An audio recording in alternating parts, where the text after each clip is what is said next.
can you go into someone's or channel someone's soul or higher self without them? Well, I guess if you channeled your children, did you have to ask them first, or can you just go in there?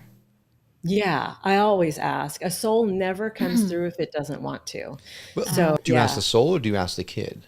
I ask the soul, who's going to trust the kid? There you go. There you go. Okay. Because I was thinking Now I'm on board. I can do some work. I Yeah, need to talk later. No. it's funny because you said earlier that your daughter might think you're being intrusive, right? If you were to channel her. But here's the thing about channeling from the soul level.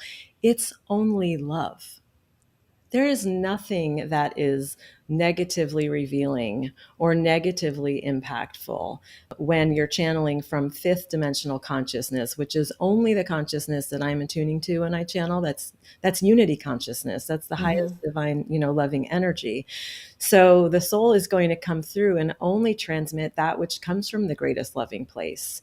There's not going to be anything that is heavy or problematic. Again, we create that as our human behavior here. So it's only love, and it's where the messages make me laugh all the time, and souls have great senses of humor, and your daughter's does too. And so it's just a really beautiful, it's a very intentional dynamic to channel and to receive in this way. And occasionally, very, very rarely, a soul will not wish to come through.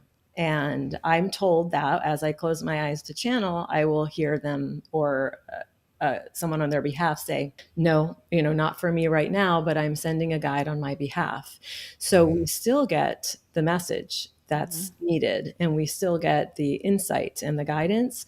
But I'll just tell the client, this isn't actually going to be your grandmother. It's a soul on her behalf, though, or a spirit guide on her behalf that we'll hear from, and this one will be able to answer your question. Okay. So interesting. So a lot of channels that we've spoken to in the past sometimes don't know who is going to come through, but you specifically request Yes. different people, things to come through. Yeah. Have you Yeah. ever been surprised? No, because it's always on request. That's how I like to channel. That's how I teach people to channel. I don't like to be surprised. Yeah, not in that realm. Right. Right. No, so I really will. I always ask my clients, who would you like to tune into, or what question is sitting on your heart that you would like higher level guidance around? Because we know we know what we want to hear, what we need to hear, or what we're ready to ask about. And then as they're talking, I am listening beyond and behind their words, and their guides are telling me, higher self, spirit guides, great Aunt Trudy, whatever it is. And then I can tell them, oh, well, this energy is here.